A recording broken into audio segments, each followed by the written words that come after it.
Hi everyone, welcome back to one more video with vocabulary with a lot of vocabulary to do. ठीक है, यहाँ हम पहुँच गए हैं कुछ यूसर्ट पे यूएस पे विच मीन्स कि अब हम मूव कर सकते हैं अगले वाले लेटर पे बहुत ही जल्दी.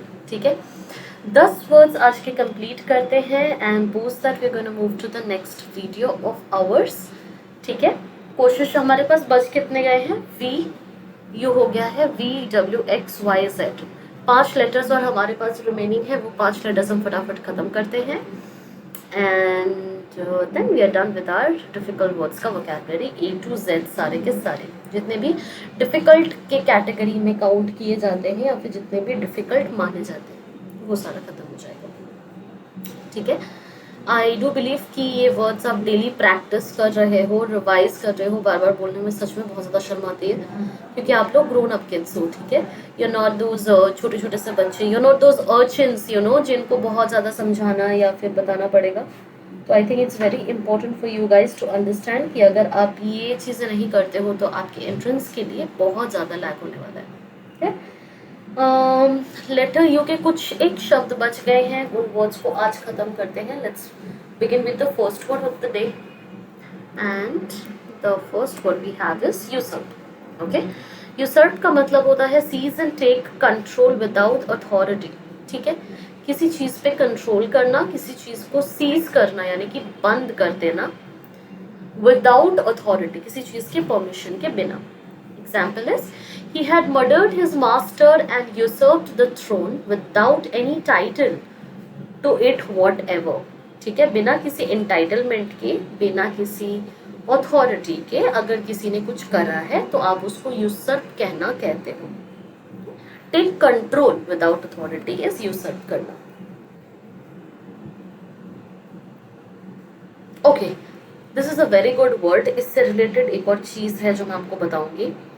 यूक्सोरियस. यूक्सोरियस का मतलब यूक्स जो वर्ड होता है, रूट वर्ड होता है, यूज किया जाता है फीमेल्स के लिए या फिर लड़कियों के लिए, वाइफ्स के लिए टू बी स्पेसिफिक.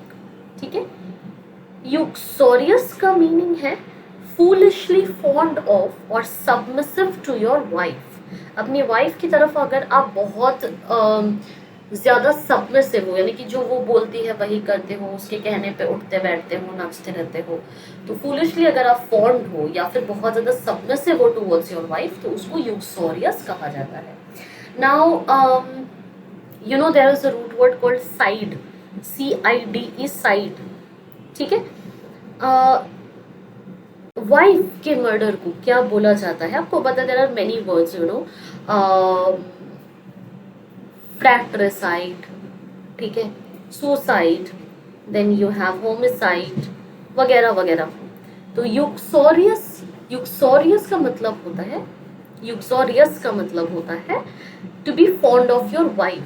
इसी चीज को अगर मैं आपको ये कहूँ कि वाइफ के मर्डर को क्या बोला जाएगा, then what is the word that is appropriate, ये आपको फाइंड आउट करना है. Right, yet he became deeply attached to his wife and proved in fact nearly as uxorious as his father. ठीक है, and please remember this is not in positive sense, this is in foolish sense, बहुत ही बेवकूफ़ी वाले sense में, मतलब कि बहुत ज़्यादा सबमिसिव होगा. ठीक है, next word we have is vacillate. Vacillate is be undecided about something. किसी चीज को लेके डिसाइड ना कर पाना उसको वैसिलेट करना कहते हैं. But the old Napoleon was no more, vacillating almost as if in partial catalepsy, murmuring empty phrases and quick, indistinct utterance, he refused to decide. Okay? बहुत इनडिसाइसिव होना या एम्बिगुअस होना उसी को वैसिलेट कहना कह सकते हैं. इनफैक्ट आप एम्बिगुअस का एक अच्छा सिनोनिम भी वैसिलेट को बोल सकते हैं. Okay, next of we have is vagary. Vagary मतलब an unexpected and inexplicably change in something. ठीक है, बहुत ही अनएक्सपेक्टेड चेंज किसी में नोटिस करना, एकदम से कोई चीज का चेंज होना. ठीक है, तो उसके लिए आप वैगरी यूज करते हो. Nick Campbell from energy consultancy Inenco argues that relying more on LNG opens up the UK to the vagaries and volatility of global gas demand. इसके साथ साथ आपको अपने भी सेंटेंसेस लिखना है, ये मैं आपको पहले भी बता चुकी हूँ. This is not going to be very enough for you. This is just an example कि किस तरह से उस शब्द को आप इस्तेमाल कर सकते हो. इसको अच्छे से आप तभी कर पाओगे जब आप अपनी तरफ से भी कुछ वर्ड्स यहाँ पे ऐड करते हो, सेंटेंसेस ऐड करते हो. वैग्रेंट. वैग्रेंट का मीनिंग होता है अ wanderer with no established residence और मीन्स ऑफ सपोर्ट. ऐसे ही आवारा जिसको आप कह सकते हो. अवारे को अगर आप एक अच्छे वर्ड में, अच्छे इंग्लिश में बोलना चाहोगे तो आप इसको इधर वैंडरर बोल सकते हो या फिर वैग्रेंट बोल सकते हो. तो एक ऐसा वैंडरर जिसका कोई अता पता नहीं है, बंजारा जिसको आप बोलते हो ना, दैट इज वैग्रेंट. बंजारा का ही अच्छा English is vagrant. Many of them refused to own houses or any dwelling place and wandered about as vagrants and beggars.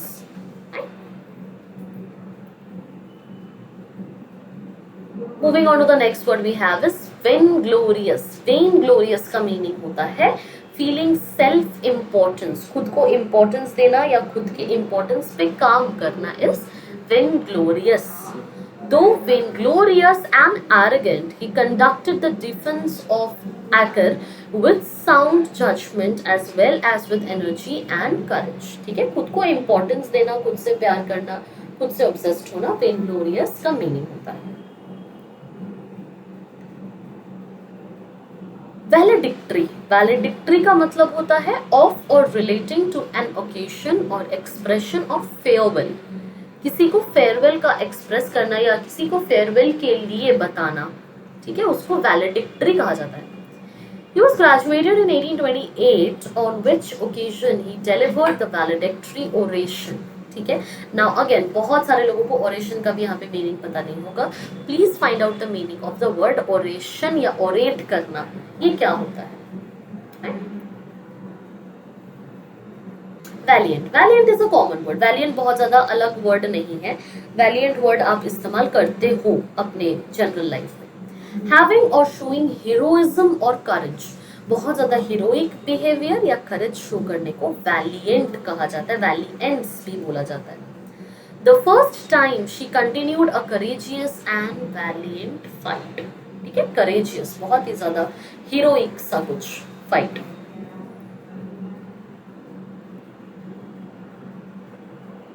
Valid कुछ सिमिलर मीनिंग है. Courage when facing danger. Danger face करते वक्त बहुत करेज show करना, उसको valour कहा जाता है. Many had seen and spoken to the young hero and all related his prodigies of valor. ठीक है, वैलर आपने देखा ही होगा, यू नो, बहुत वीरता शो करना, उसी को वैलर कहा जाता है. ये वर्ड आपने जनरली भी सुना होगा. ठीक है. Okay. That marks the end of certain words that we were supposed to do. I'm so sorry. This opened up something else. ठीक है. तो आई थिंक अभी तक आपको बहुत सारे न्यू वर्ड सीखने को मिले हैं. आज आपने वी से बहुत सारे वर्ड सीखे. हमने कभी सोचा भी नहीं होता था कि वी या एक्स वाले लेटर से हमारे पास इतने सारे वर्ड्स भी पॉसिबल हो सकते हैं. बट यस, पॉसिबल है. अभी तो आप वी पे हो, जब आप डब्ल्यू एक्स पे पहुंचोगे तो भी आपको फील होगा इतने सारे वर्ड्स होते तो पता ही नहीं था. देयर इज अ गेम जिसको वर्ड गेम बोला जाता है, जहाँ पे एक बंदा, you know, you form a group and एक बंदा एक वर्ड बोलता है, उसके एंड वाले लेटर से दूसरा एक इंसान कोई वर्ड बोल रहा होता है. दिस इज अ वेरी अच्छा वाला गेम फॉर वोकैबुलरी जो यूजुअली बच्चे खेलते हैं बचपन में.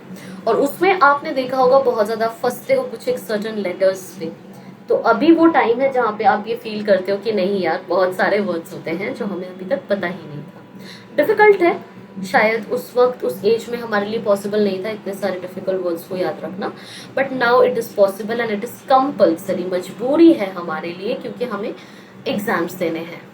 ठीक है, तो एंट्रेंस में अपियर करने के लिए और एंट्रेंस क्लियर करने के लिए इन शब्दों का हमें बहुत ज़्यादा रिक्वायरमेंट है. ठीक है. So I do believe this video was helpful to you. Again मिलते हैं अगले वाले वीडियो में. तब तक आप लोग ये सारे वर्ड्स दोबारा से रिवाइज करिए, टेस्ट दीजिए एंड फाइंड आउट करिए कि आपको कितना आया समझ में एंड कितना नहीं. ठीक है. जिस भी वर्ड में आपको दिक्कत हो आप अपने ऑफलाइन क्लास में अपने रिस्पेक्टिव फैकल्टीज से पूछ सकते हैं. ठीक है. That's it for the day. See you in the next video. And bye, take care.